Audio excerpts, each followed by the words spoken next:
Hi, I'm gonna do a reading on Stanley Kubrick. My dog, of course, it gets activated as soon as I start the video.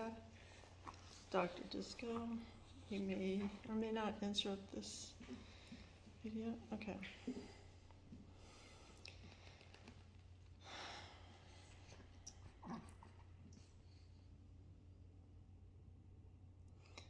Initially, I feel like his energy is really concentrated on his family, his daughter, whatever children or grandchildren he may have. I just feel this, especially yeah, it feels like energy directed towards a younger feminine. Sorry, the stool is jiggling, but okay, all right.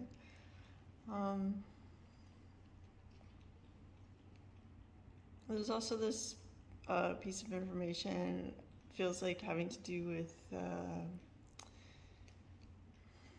studio executive kind of energy, where a decision comes down from above his authority in clear, it kind of looks like a clear white line type of thing. Okay. Sorry, my dog is licking my hand. It's distracting, but I'll just try to focus. Okay.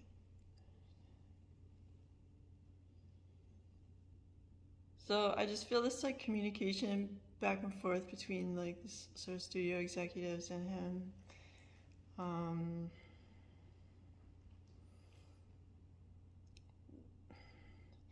They both feel like they're in the right, and I guess if someone's holding the purse strings and expects a certain outcome, then they want what they are paying for.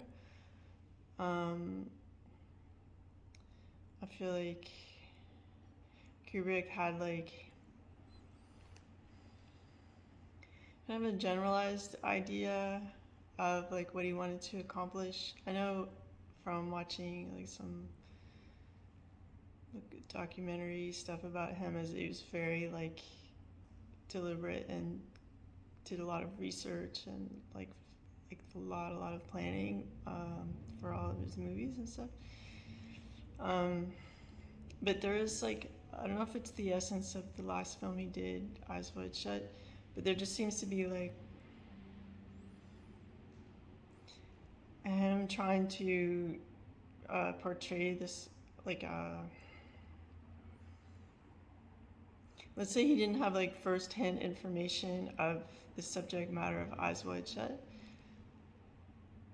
and so therefore there's some element of vagueness, of inexactness, of the depiction of things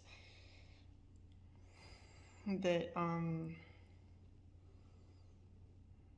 gave him some kind of a hesitation in their discussions or something like that. With there was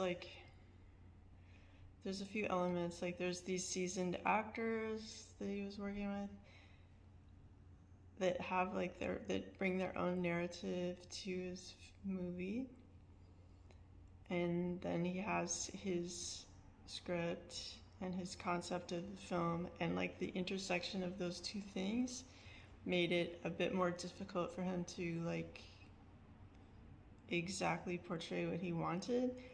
Perhaps the studio needed some star names to make it happen. Perhaps if he had used unknown actors for this movie, the budget would have been different, and while film buffs might have liked it more, because he would have been able to portray exactly what he wanted. The route of working with the studio and being under pressure by the studio created a situation where his original concept was muddied, whether it has to do with the character baggage of the well-known actors, Tom Cruise and Nicole Kidman, among others.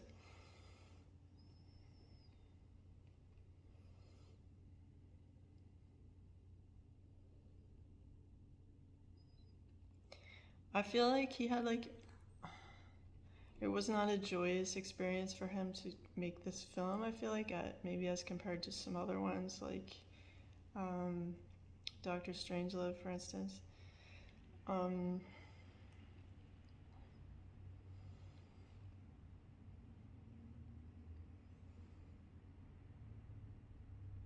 there's this feeling of panic that I get.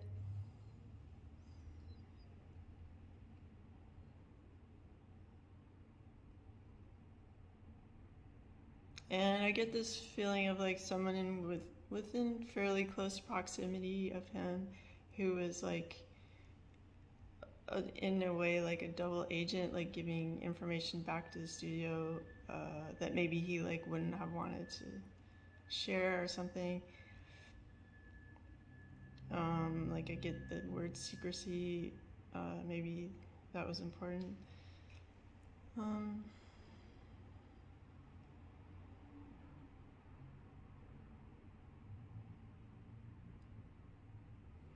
I feel like if one main person was offended by the movie, it was someone with a lot of power.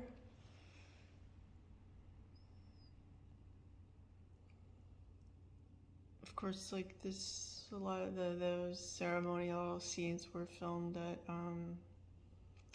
was it a Rothschild mansion or something? Like maybe that's something to do with that.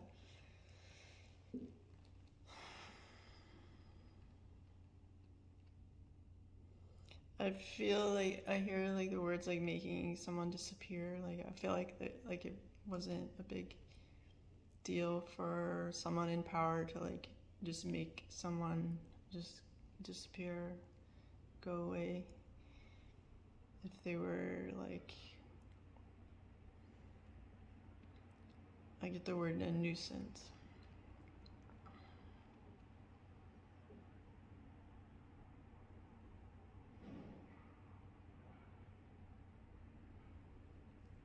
I feel like the main feeling I get isn't like for Stanley Kubrick's own safety, but more like of his family and stuff.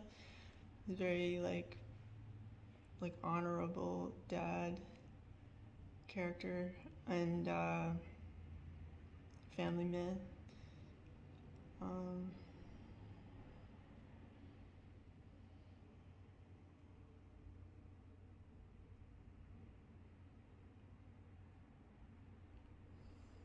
and like missing being at his country home and like you know how you can bond with your garden and like or animals or like just the landscape and stuff.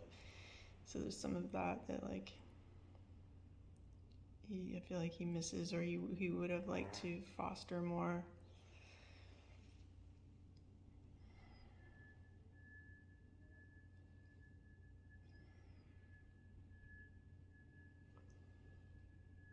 I feel like he is wishing people would have like in feature filmmaking like more of a sense of humor about bravely taking on subject matter. I mean, you could say that the internet is like flooded with examples of that, but like perhaps like let me just look deeper at what he means there. Like joyfully exposing truths like it's nothing. Like if people do that more often, it's not just like Stanley Kubrick that's doing it. Like it'll just become like a of course, and that like our relationship with the truth is like an everyday normal thing, and we're not trying to suppress anything, and it's just like I mean I feel like we're definitely in that direction, like with the internet and how quickly information travels and how everybody can produce a video pretty much like you know not everybody, but like more than before. Okay.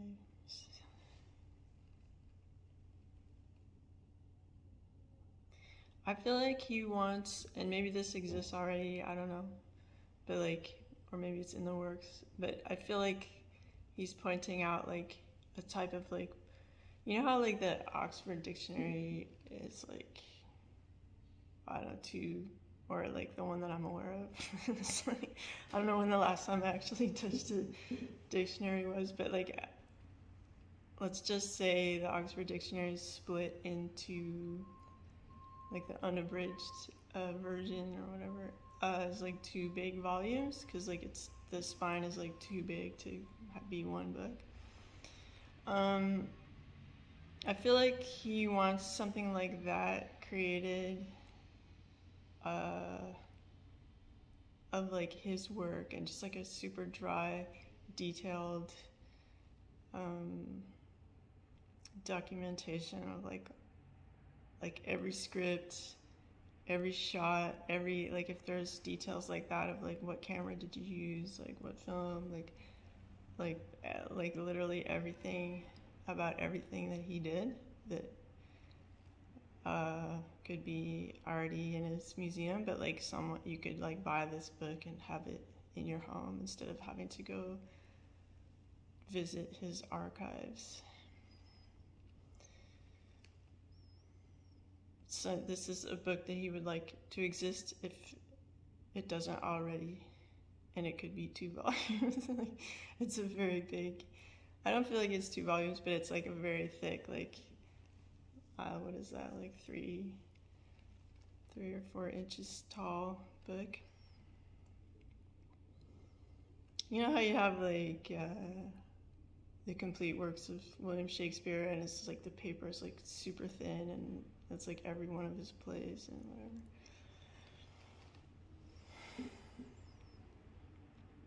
Even though some people say like Sir Francis Bacon was Shakespeare and stuff, but whatever. Like, I'll leave that to other people to figure out right now. All right, so Stanley Kubrick. I feel like this like wistful, sort of sad feeling that he couldn't himself go to outer space, which is like achievable now. Like private citizens can presumably fly to space. So that's something he would have liked to have done.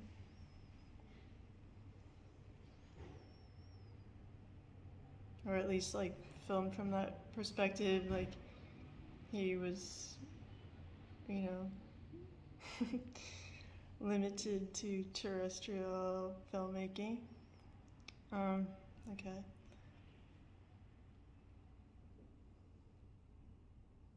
Stanley Kubrick.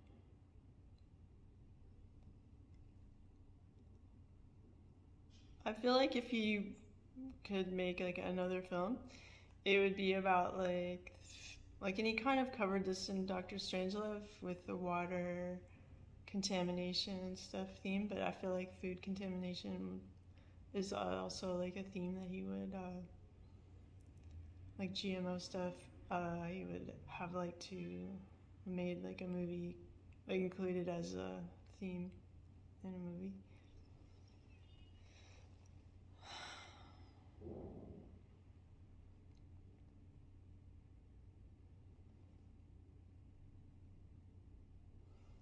And also like the lives of the elderly now, and how there's so many like institutionalized elderly. These are just things that are coming up that I feel like are themes that he would have liked to use in his films to shed light upon. I mean, people are aware of it, but like he would do a great job of like delivering that information. Okay.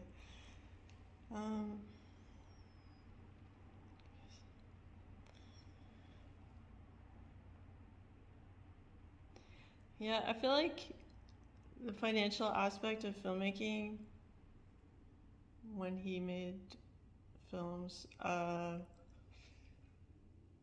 was like sort of like prison bars in a way, and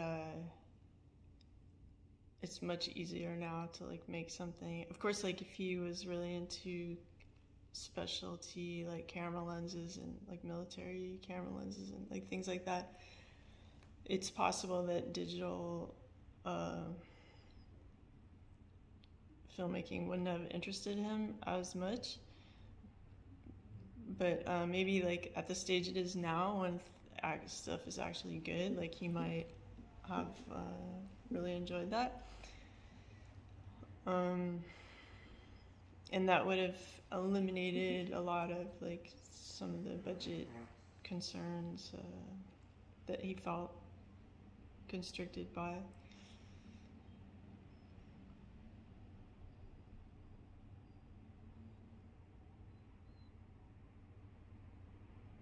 I mean, I guess it's like if he's observing life now, it's like he feels like people are lucky, you know, in that respect.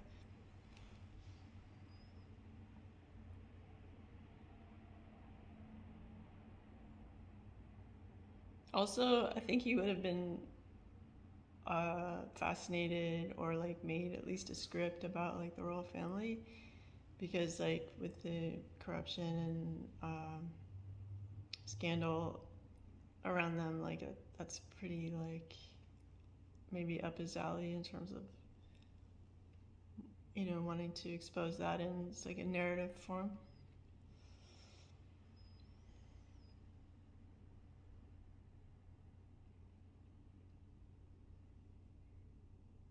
It's nice that his like creative spirit and curiosity and like sort of fun-loving personality is shining through still, you know.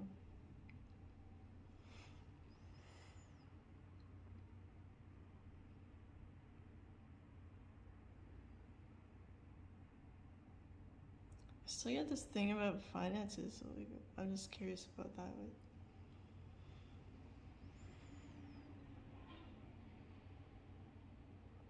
It's something to do with like death and finances, like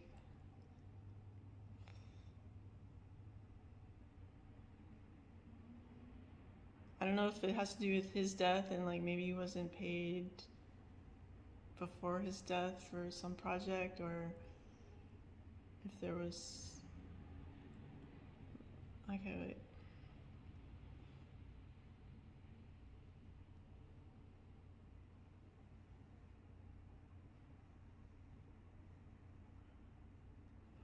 Or like there was a hit on him, like something like that, like where I just feel like the connection between death and money. And I just sort of get this picture of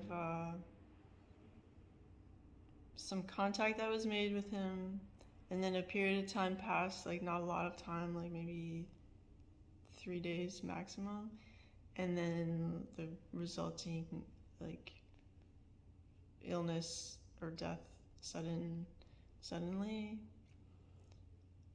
that there was like no trace of like the cause, but there was a cause. Like it was some contact he had, I feel like, with a younger male, maybe with light hair.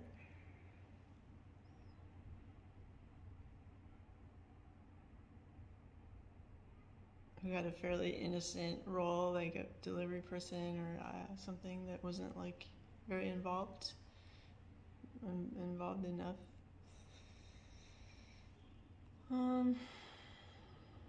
Or like someone who just played a minor role in his entourage, but like anyway, like this younger male with like lighter colored hair. Yeah, I just get like a really big headache when I think about that.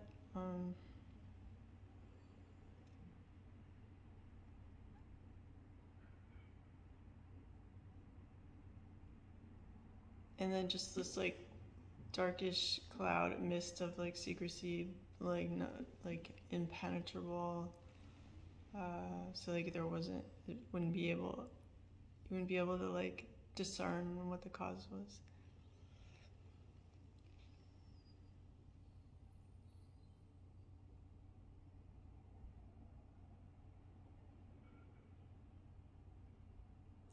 I feel like some some efforts to make like tributes or monuments to him have been like disrupted or halted, but that like if there were one, let's say in London, in a place that would make sense, I don't know, near like a bridge, like near-ish to Big Ben, or like just like a really like a, I don't know what's around there. I guess I could look at a map, but I'm just doing this video. So like, if there was some kind of like nice place that had like a view that had some relevance to his career, some, I don't know if he shot a scene around there or something, or anyway, I just see like a monument that is like on the border of the Thames on like the north side, and like to my left is like a large tower, which I could be like I think like either the Parliament buildings or just like a tower like that, like a single. I forget what Big Ben looks like, but I forget if Big Ben is like two things on a bridge, or if anyway, there's like one very tall element. I mean, it would be kind of like more fitting if he was next to like the Parliament, because like he was like critical of politics, or like used politics in his films. All right. But like the contributions to like by him moving to England, you know, using British crews and stuff, and like contributions he made to English life by living there. Like I feel like there should be some sort of monument, like mini park, or like a bust on a stand in a little mini park overlooking the Thames, like if that's possible. Maybe there's some society of like Kubrick, not necessarily fans, but like people who look after his legacy.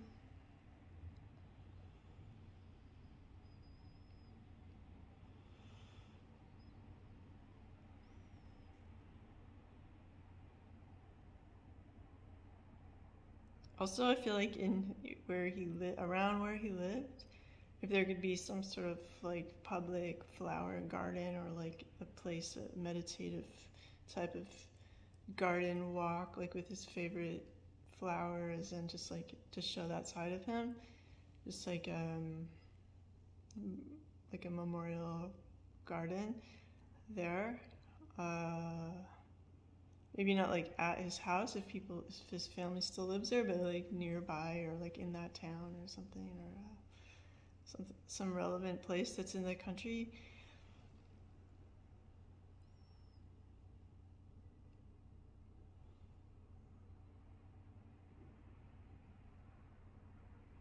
I feel like he felt like let down or deceived or something like that. I feel like some energy between him and Tom Cruise in regards to that.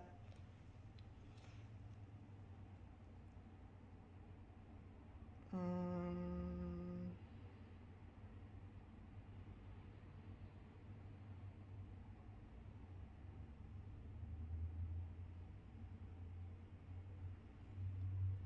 I feel like he did his best to like stay out of like arguments with actors or like stuff like that, like diplomatic, and focused on the work at hand, you know. Like he, let's say he didn't do any babysitting of his actors, that like that type of thing.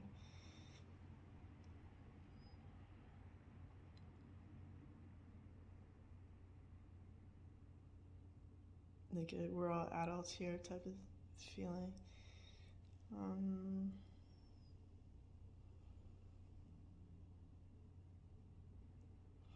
I feel like he like skirted this line of like I could get in trouble for this like for a lot of his life.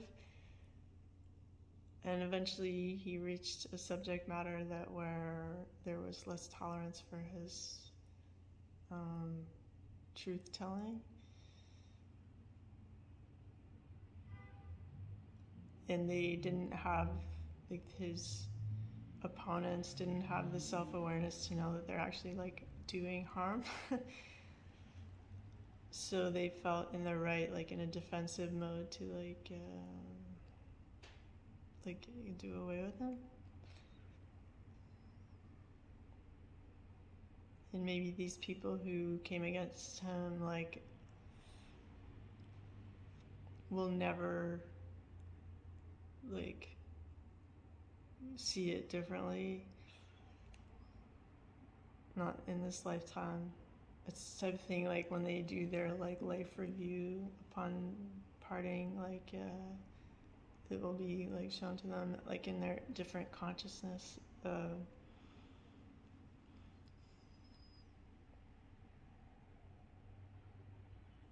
But I feel like his passing, his sudden, unexpected passing, did a lot of harm. Other than just him dying, like it was a very negative experience for people around Stanley Kubrick.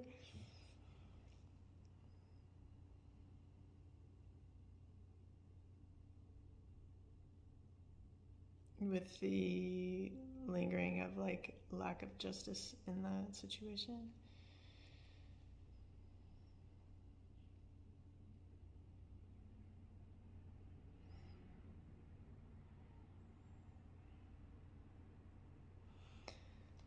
And I feel like maybe something he didn't like necessarily were like actor interviews about his films, because it like brought like different narratives like around different ways of filming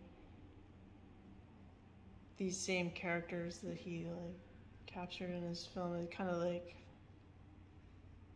ruins the vibe of his film to have all this like interviewing and stuff. So maybe he wasn't a big fan of that.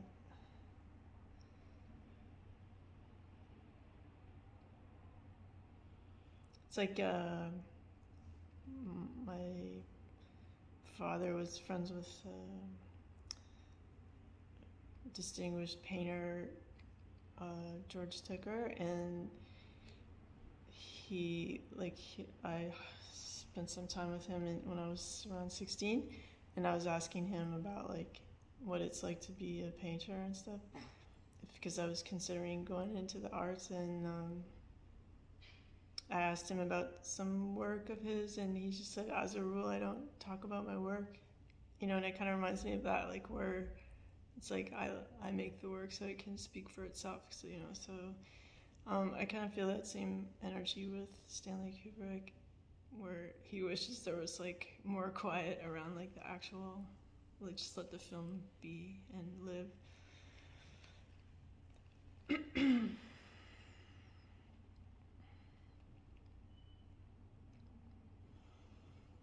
Okay, I'll just try to wrap it up. I guess because like he died a while ago, it doesn't have that like, because I've done a couple of readings. Anyway, just like it's interesting the feeling that time and distance.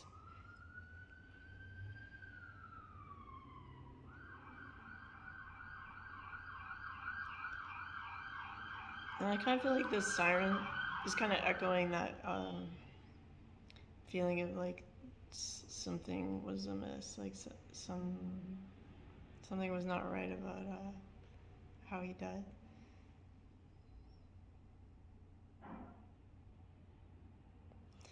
I feel like I'm being shown that there is like traces of like letters or emails or just something written that exists that like could be a clue as to what happened, or who was angry with him specifically, or like there's something that was kept that is with his records or something like that like could be helpful in discovering that.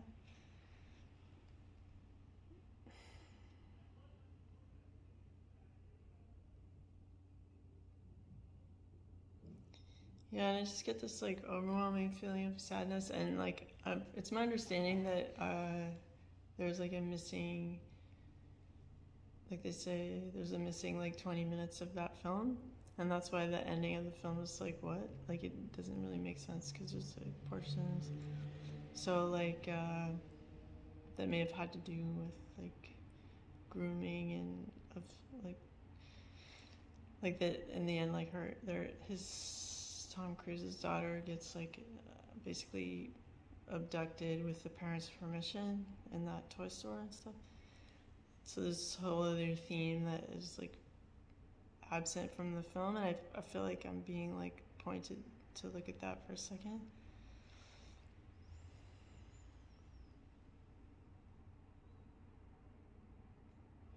And I feel, I guess the message I'm getting is it's like it's bigger than you think. Like there is like,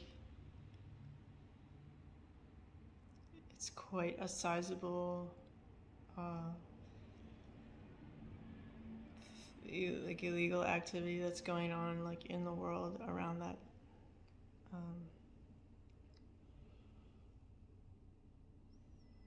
I mean, and I guess we're well aware of it now, like the problem of trafficking people. I don't want to say too much because I feel like it might be very triggering for people to like hear, but okay. Definitely like just seeing, like feeling that subject matter is like really troubling to me to like look at. Okay.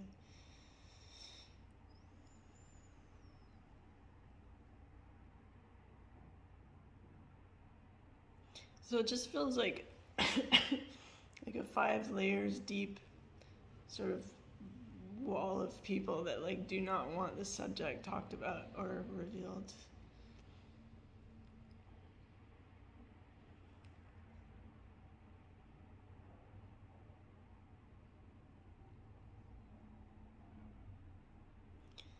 And I feel like it touches, like there's people that were like tied into, even who like paid for his film, who like have allegiances with that kind of stuff in their community of like people that they work with and stuff.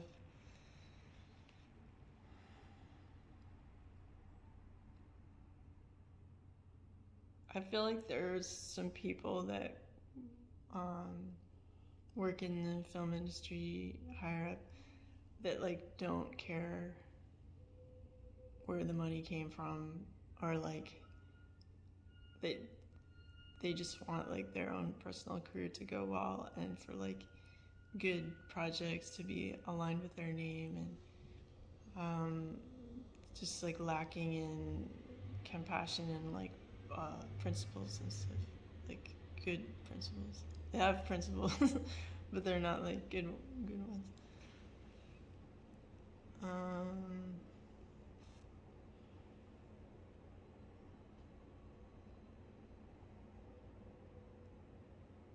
There's a lot of healing that needs to be done. Like I feel like there's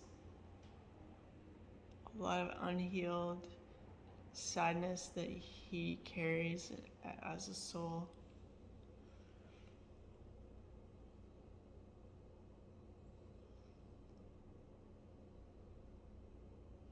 I'm just trying to like find some positive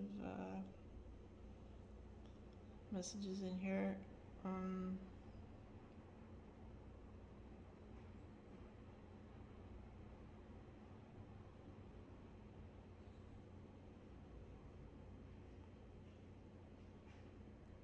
Yeah, I just feel like if you think of like angels out there, or like spiritual support or something like that, I feel like if anyone's making stuff that's like towards the truth,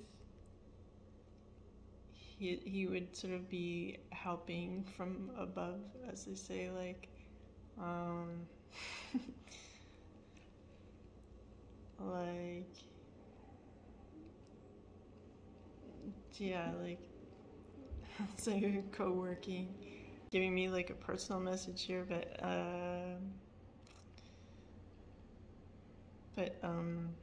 okay, I'll see. I want to see it in a wider aspect.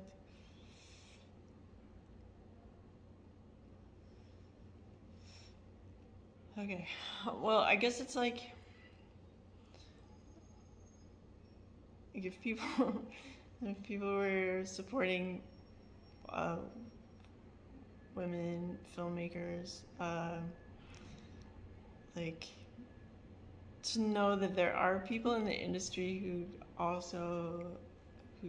women who maybe lack like who are more career driven than compassionate.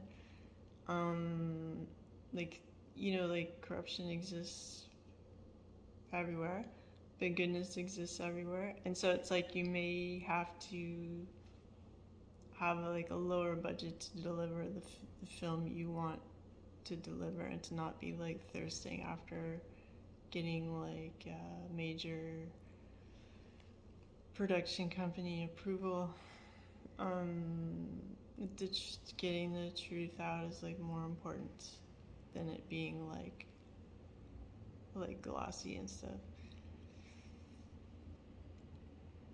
Like for instance, like I'd rarely watch television. Like the only show I really watch is like Barry,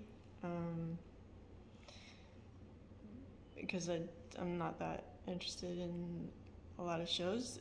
I just like watched for a second the Time Traveler's Wife, and it's like I like the concept of it, but like the execution of it I'm not crazy about. And it's like it's all like, let's say it was a lower budget production, it might actually be better because they're not using like that many special effects and stuff anyway, that I've seen. So it's like the pressure, like the studio pressure to make it a certain way might be like ruining this concept, I feel like. And so it's that kind of thing, like where don't bend to the needs of the studio to be a certain way or to like fit in with their brand. Like this whole notion of a brand is like really against creativity. If it's not your brand, you know what I mean? So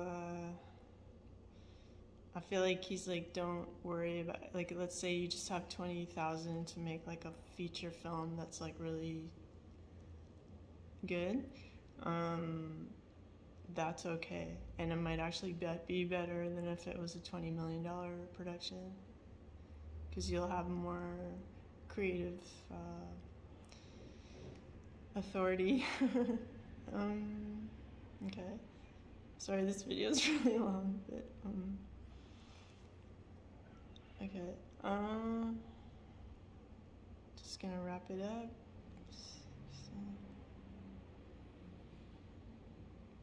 He's less interested in being like my light thing.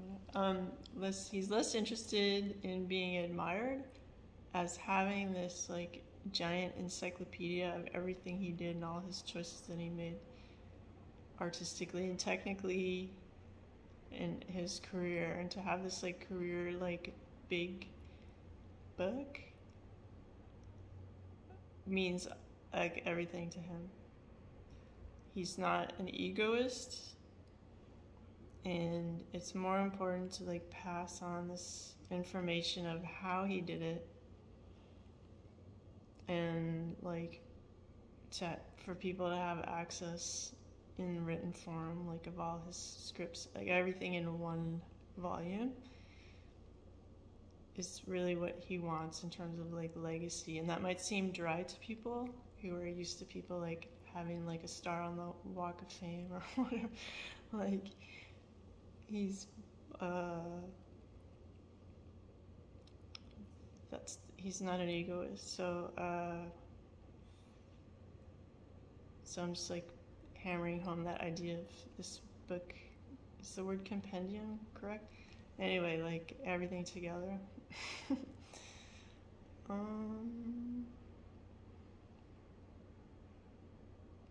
So, okay, I might just see what...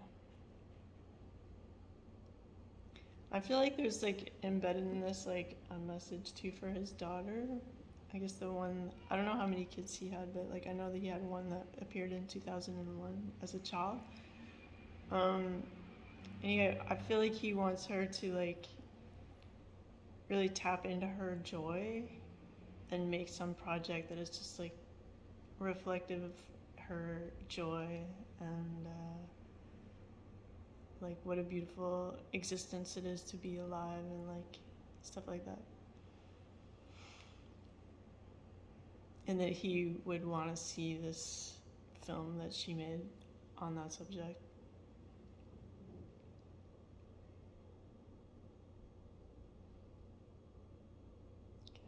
Let's see if there's anything else. I feel like he's sort of also giving me a heads up about like London could be like dangerous in some aspect.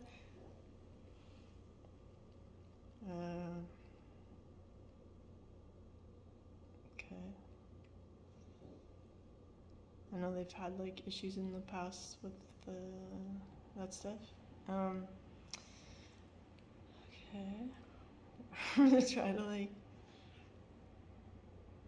end the video, but I just want to like make sure everything's kind of like cool with his energy.